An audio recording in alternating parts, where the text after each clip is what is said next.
A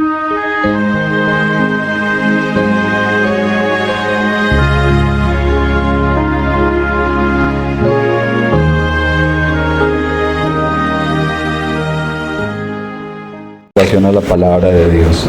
Capítulo 14, versículo 7.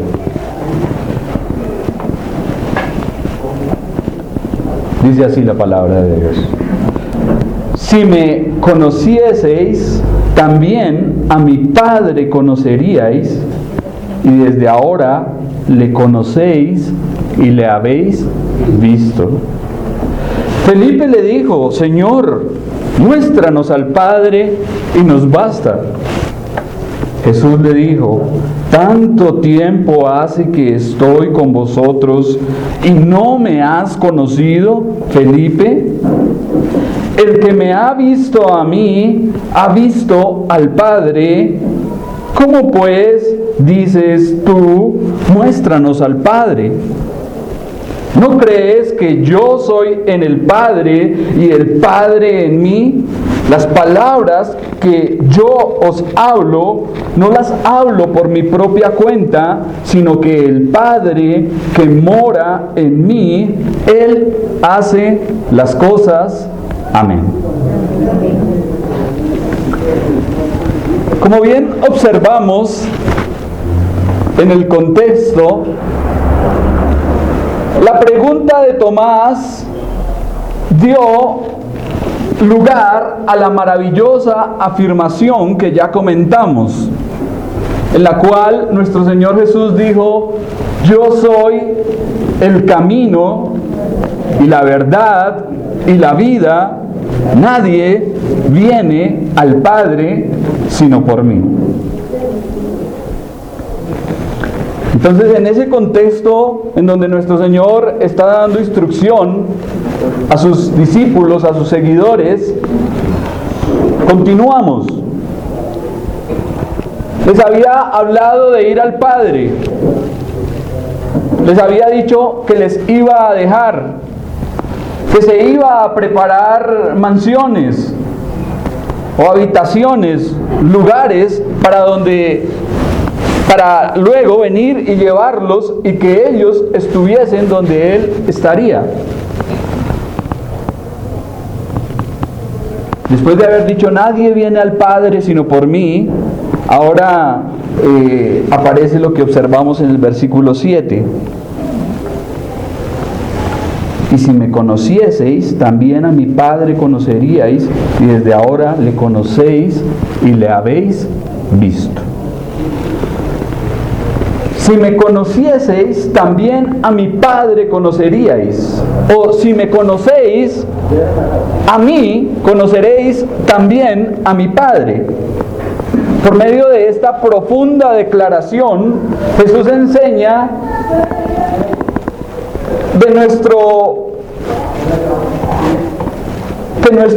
está enseñando sobre la íntima unión que existe entre Él y el Padre.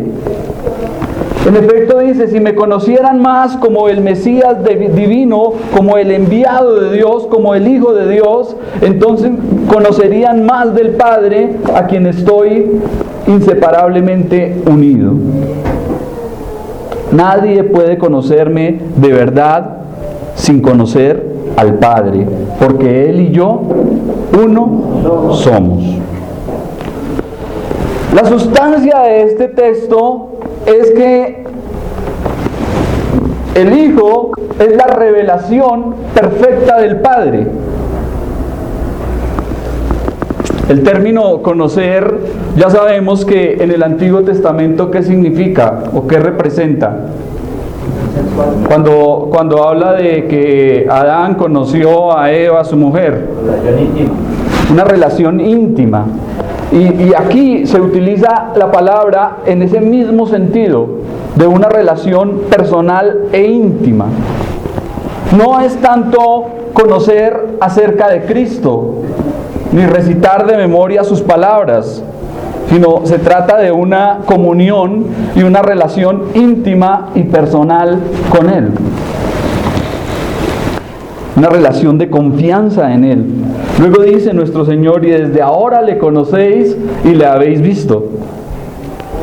Entonces, ¿qué es lo que él está diciendo acá? ¿Alcanzamos a entender la magnitud de esta declaración tan grandiosa que nuestro Señor está haciendo? ¿Qué está diciendo al decir, desde ahora le conocéis y le habéis visto? Que Él es Dios, que el Padre mora en Él. Los judíos estaban seguros de que a Dios nadie le había visto. La enseñanza general que tenemos a lo largo de toda la Biblia es que a Dios nadie le ha visto. Y los griegos afirmaban que Dios es esencialmente el invisible.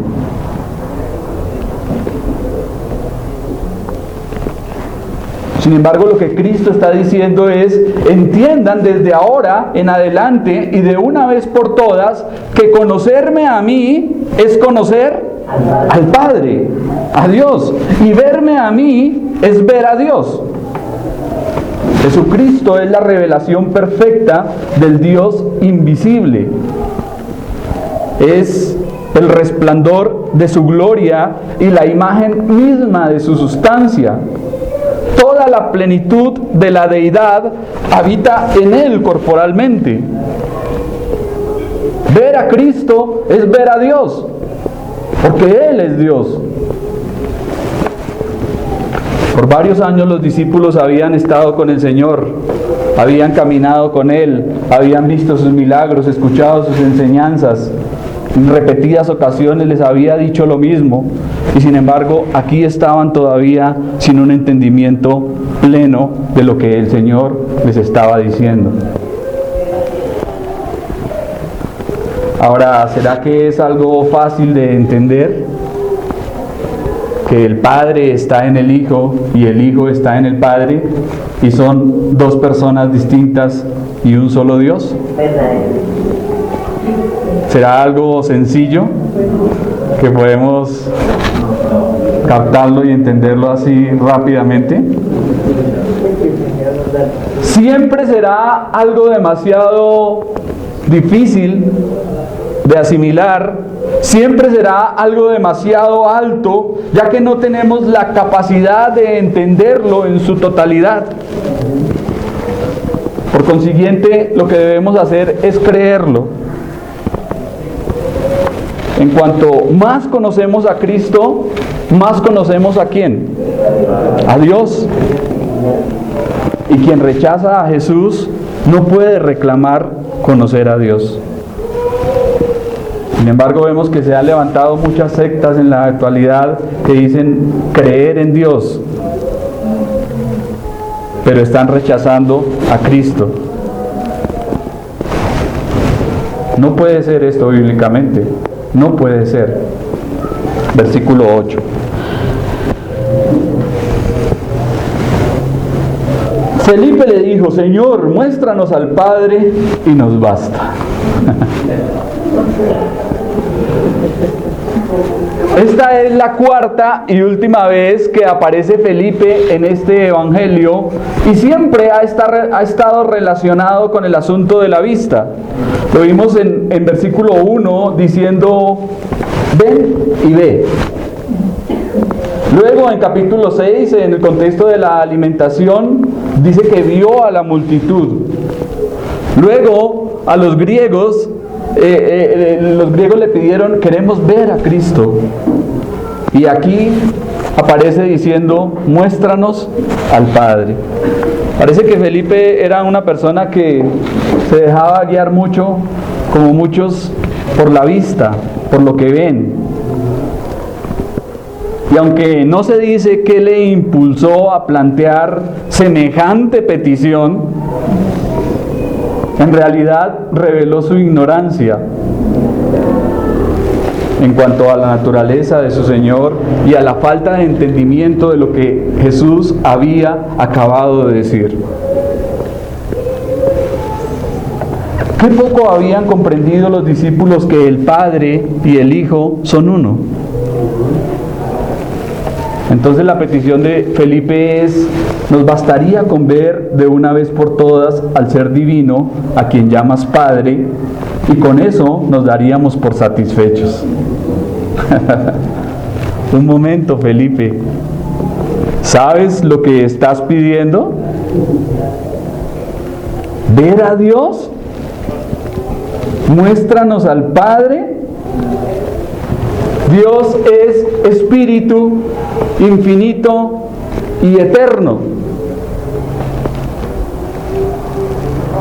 Nuestros limitados sentidos no alcanzan a contemplar a aquel que todo lo llena y que aún los cielos de los cielos no le pueden contener. Sino más nuestros ojos se vislumbran cuando tratamos de mirar ese astro rey que está allí brillando en el cielo, y quedamos encandilados y sentimos que no podemos observar nomás al sol. ¿Cómo será la grandeza de aquel que lo creó? ¿Cómo será observar la luz inaccesible que es Dios? Porque Dios es luz.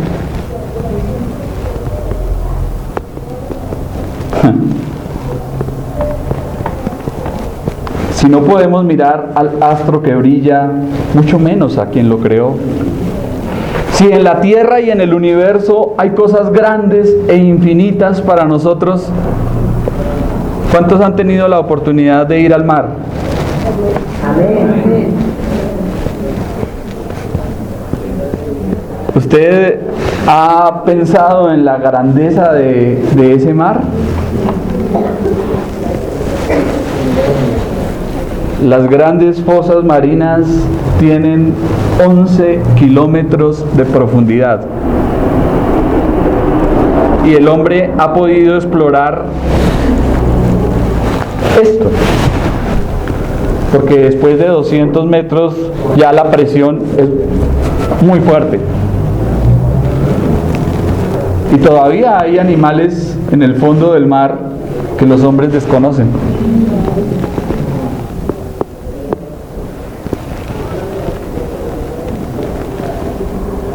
Lo que Felipe está pidiendo es como tratar de meter el mar en un vaso.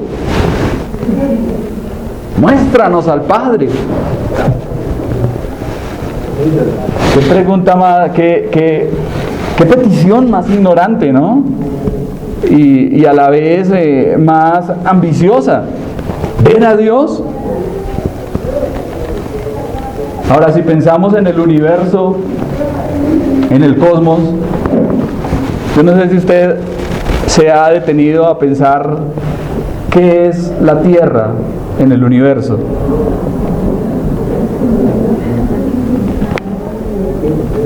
Imagínense que la Tierra es una pequeña parte de un sistema solar. Y hay muchos sistemas solares. Y muchos sistemas solares conforman una galaxia. Pero hay millones de galaxias.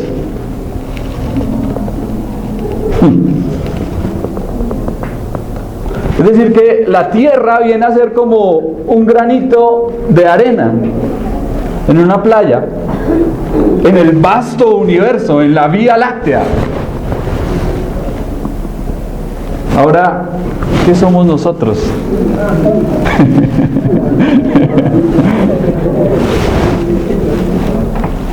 Como partículas microscópicas en una superficie de un planeta llamado Tierra. Pero no sé si alcanzamos a comprender la magnitud de lo que es Dios, la inmensidad, la infinitud de Él. Ahora, Felipe está pidiendo: muéstranos al Padre. Una criatura pobre, pequeña, limitada e insignificante está queriendo ver al Santo y Sublime, al Eterno, al Todopoderoso. Tal vez esperaba que nuestro Señor le dijera, sí, espera Felipe, por aquí tengo una foto del Padre. Buscara por allá tal vez en la túnica, sí, espera, ya te lo muestro. O que tal vez por medio de una revelación como las que ocurrieron en el Antiguo Testamento, una manifestación como cuando Moisés vio la espalda de Dios, tal vez les mostrara algo. Pero es que en realidad nosotros no estamos en capacidad de ver a Dios. Alguien dijo, si Dios viniese a nosotros y se presentase como Él es, en toda su plenitud, en toda su gloria, en todo su fulgor, sencillamente nos mata. Nos mata. Si los montes tiemblan. Si el sumo sacerdote en el tabernáculo o en el templo moría, cuando iba delante de la presencia de Dios y entraba con algún pecado, no lo podían dejar dormir la noche anterior. Los demás sacerdotes le recitaban la ley toda la noche. Si había en él algún pecado, él caía muerto en la presencia de Dios. Nomás ahí en esa pequeña manifestación de la gloria de Dios, esa chequiná, esa morada o habitación de Dios en el tabernáculo o en el templo, y los mataba. ¿Cuánto sería mucho mayor si Dios descendiese a nosotros y nosotros en nuestra condición queremos ver a Dios?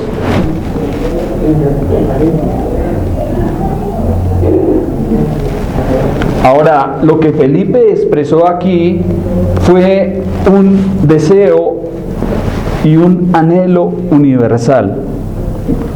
¿Quién no se ha preguntado dónde está Dios? ¿Cómo es? Quisiera verle. ¿Dónde está? Yo creo que eso es algo que nos ha pasado a todos en todo momento. En alguna circunstancia de nuestras vidas hemos pensado, qué bueno sería poder ver a Dios.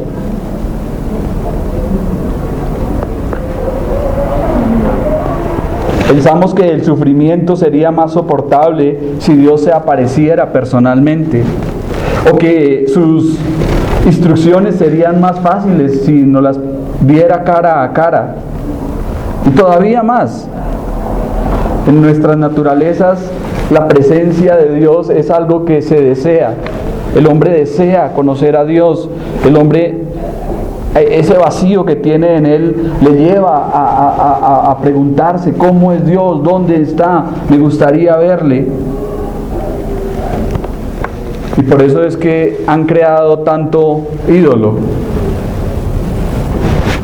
Porque si usted mira, todos los ídolos que han surgido han sido por ese deseo.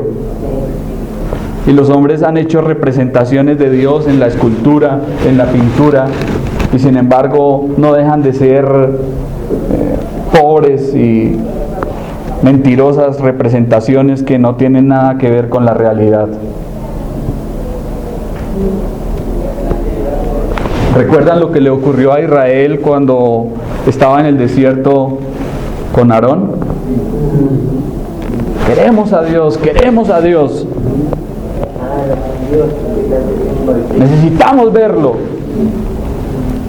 ¿Y qué ocurrió? Arrojaron el oro que habían sacado de Egipto allá al fuego y apareció una imagen como de un becerro, y este va a ser nuestro Dios. Y eso es lo que hay, ese deseo en el hombre de querer alcanzar a Dios, es lo que le ha llevado a crear ídolos, a establecer religiones y sus propias formas de adoración. Pero las palabras del Señor son muy, muy hermosas aquí.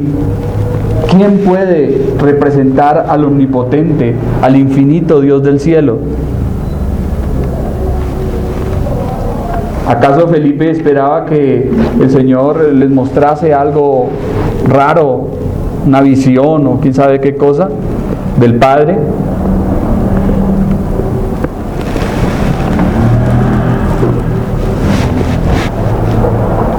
Aquí tenemos también una reflexión y una aplicación práctica para nosotros, y es que debemos andar por el justo. ¿Por qué vivirá?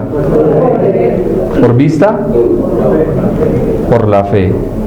Debemos aprender a caminar por fe. Dice el Señor: bienaventurados los que creyeron sin ver. No se trata de lo que podamos ver ni contemplar con nuestros ojos. Se trata de creer lo que Dios nos ha dicho en su palabra. Se trata de creer lo que Jesucristo es. Se trata de creer que Dios se manifestó en Él. Que la revelación más grande y gloriosa, perfecta de Dios es en Jesucristo. Si lo creemos y lo aceptamos, estamos confiando en Dios, estamos creyendo en Dios y veremos a Dios.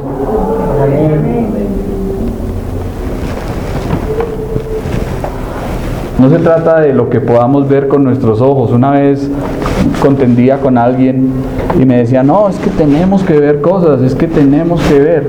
Y yo le decía: no, qué pena, pero no es así. La palabra de Dios dice que debemos creer sin ver. ¿Recuerdan cuando estudiábamos el pasaje que dice: crees? ¿No te he dicho que si crees verás la gloria de Dios? Primero con Dios es creer para luego ver, y no como enseña el mundo, ver para creer. Entonces debemos andar por fe y no por vista. Versículo 9. Jesús le dijo: tanto tiempo hace que estoy con vosotros y no me has conocido, Felipe. El que me ha visto a mí, ha visto al Padre. ¿Cómo pues dices tú, muéstranos al Padre?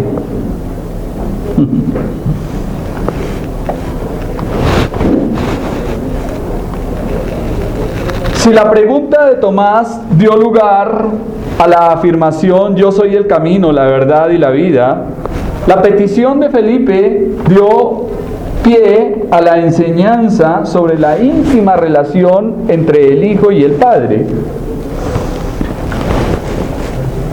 Entonces lo que nuestro Señor le está diciendo aquí a Felipe es: ¿cómo me pides esto, Felipe? ¿No has entendido lo que te he dicho tantas veces?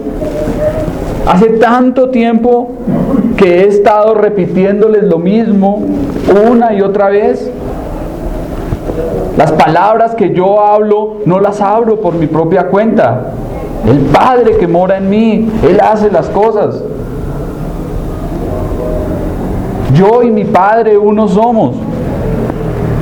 Era una enseñanza que ya les había dado muchas veces. ¿Y cómo es que ahora, después de 3 años, Felipe, siendo uno de los discípulos más antiguos, viene a salir con esto? ¿Ah? Podríamos decir que perdió la lección, reprobó el examen. Su calificación fue ni siquiera de 1, de doble 0.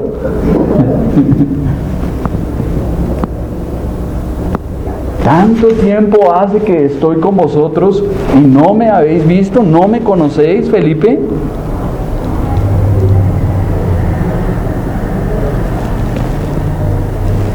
Podemos llevar mucho tiempo en la iglesia. Podemos llevar muchos años, decir: sí, yo tengo 30 años de evangelio, pero he conocido a muchas personas que con 30 años de evangelio no conocen a Cristo y no entienden quién es Él. Y al igual que a Felipe, si se les hiciera un examen, se rajan. No le han conocido verdaderamente, no le han entendido. Ahora, mire que ese vosotros que aparece ahí en este versículo que acabamos de observar, demuestra que Felipe estaba expresando lo que a todos rondaba, todo lo que todos estaban pensando. Hace tanto que estoy con vosotros, es decir que seguramente todos tenían en mente lo que Felipe pidió. Y luego dice: el que me ha visto a mí, ha visto al Padre. Esta profunda afirmación solo puede significar que Jesús revela a Dios en su totalidad. Entre las personas divinas existe una comunión tan íntima y cercana que quien ve al Hijo ve al Padre. Y lo que Cristo está afirmando es su absoluta unicidad con el Padre. Pero no nos confundamos, el Padre no es el Hijo, ni el Hijo es el Padre. Son dos personas distintas. Entonces, cuando Él dice, yo y mi Padre uno somos, ¿a qué se está refiriendo?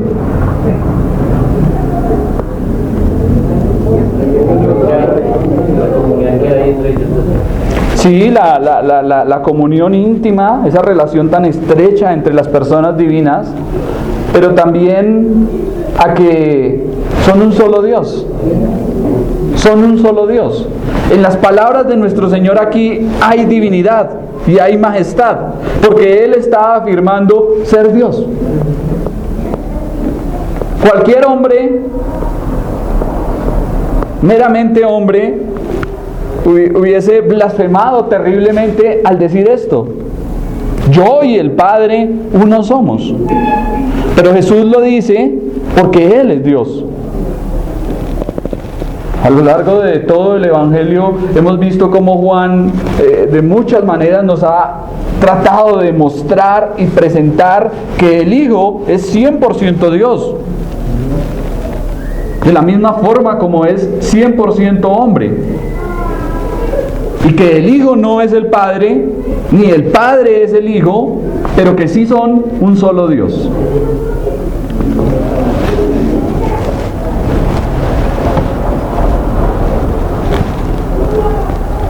Habiendo estado con Él por largo tiempo, Felipe aún no era consciente de la divinidad de Cristo y su unidad con Dios. No sabía que contemplando al Señor estaba contemplando al Padre, a Dios mismo. El Padre no puede tomar forma visible o audible más apropiada que la del Hijo, ya que son la misma esencia, son la misma sustancia, y todo lo que el Hijo hace refleja al Padre.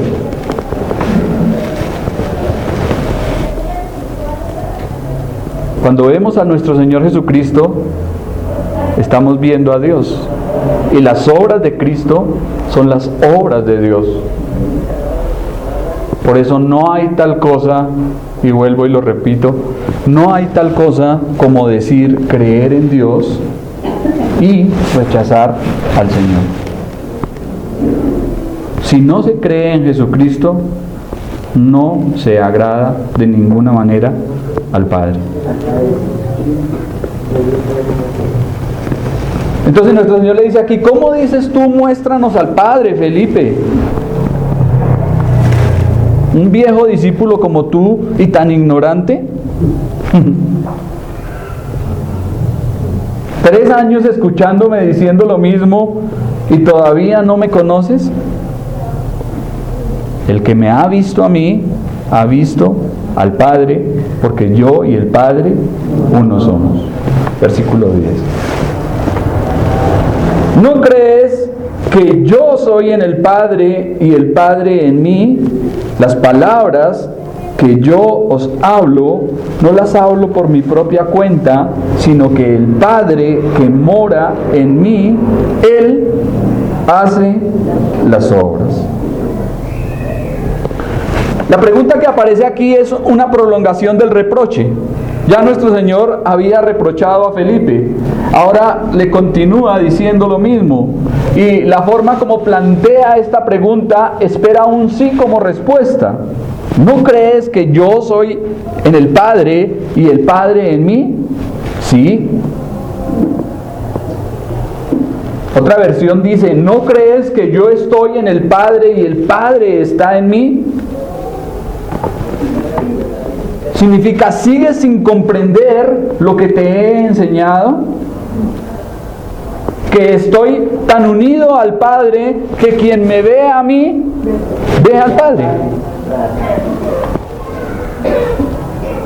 No deberíamos desalentarnos si tampoco comprendemos plenamente esta profunda verdad que nuestro Señor está dando aquí.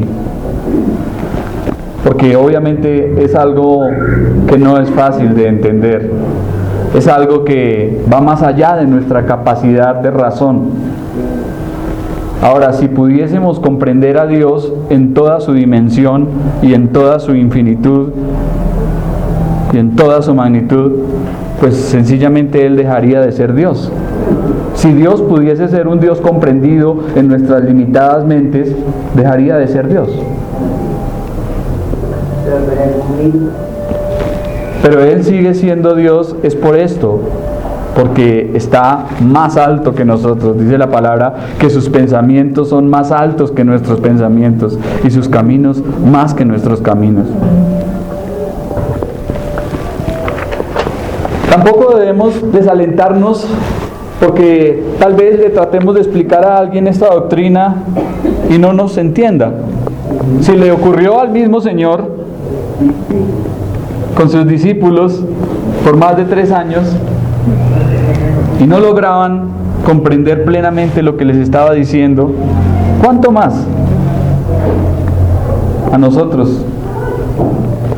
No nos desalentamos si las personas no entienden la predicación. Pueden decir, uy, sí, qué bonito que estuvo esa predicación el domingo, pero el hermano habló en lenguas. Porque no le entendí nada. No entendí nada. Y a veces ocurre, ¿no? A veces pasa. Bueno, ¿de qué se trató la predicación de hace 15 días?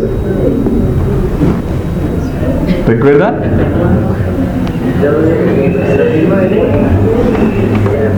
Voy pues a preparar un lugar, y si os fuere y preparar el lugar, vendré otra vez y os tomaré a mí mismo para que donde yo estoy, vosotros también estéis. Estábamos hablando de que nuestro Señor está preparando allí un lugar en la casa del Padre para venir y llevarnos. Pero escuchamos y escuchamos y escuchamos y el entendimiento seguramente no está muy correcto con relación a lo que se está hablando, ¿no? Y eso ocurre.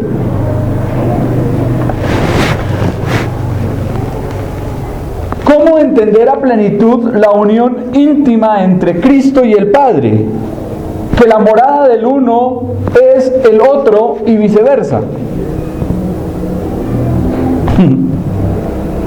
¿Cómo entender eso?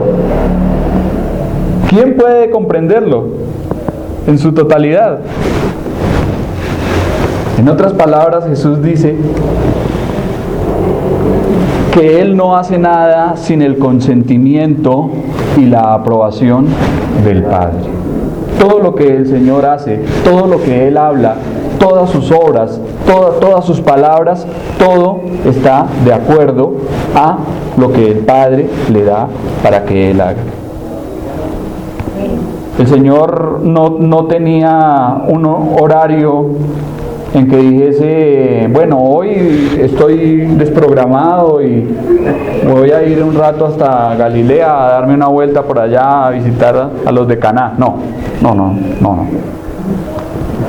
Cada paso, cada obra, cada milagro, cada enseñanza, todo estaba de acuerdo a la voluntad del Padre. Todo.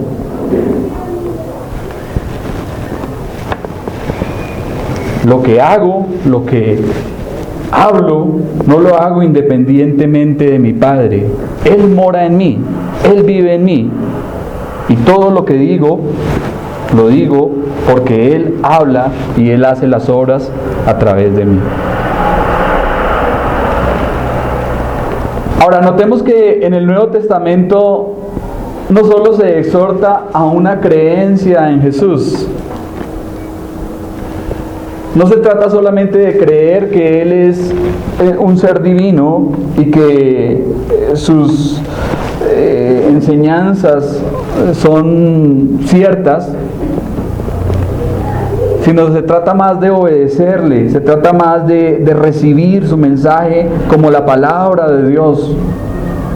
Si es Dios quien nos está hablando, ¿qué debemos hacer? Creerlo y obedecer. Me gusta mucho ese pasaje en Hebreos que dice: Dios en otro tiempo habló a nuestros padres por los profetas. De muchas veces y de muchas formas Dios habló a nuestros padres por los profetas. Pero en estos postreros días nos ha hablado por el Hijo. Nos ha hablado en el Hijo. Es decir que si queremos escuchar la voz de Dios, si queremos tener el mensaje de Dios con nosotros, ¿a quién debemos oír? A Cristo. Él es la voz de Dios.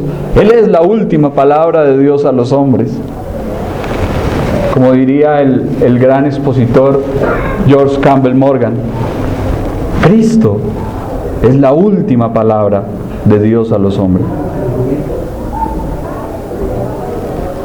Si le creemos a Él, si le aceptamos, si confiamos en Él, si recibimos sus enseñanzas y las vivimos, estamos agradando a Dios.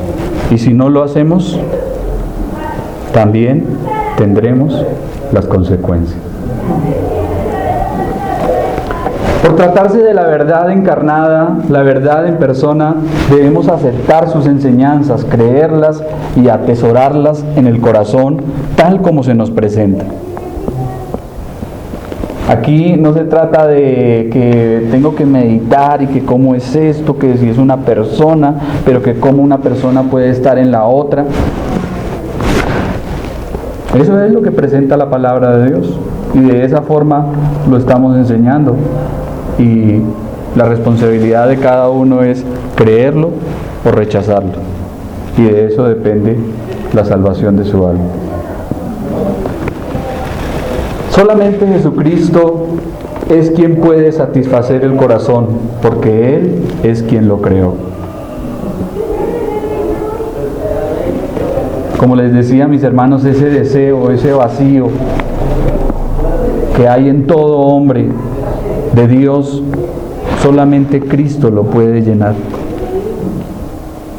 Esa necesidad de Dios, solamente el Hijo la puede satisfacer. Por eso dice: el que me ha visto a mí, ha visto al Padre, porque yo y mi Padre uno son.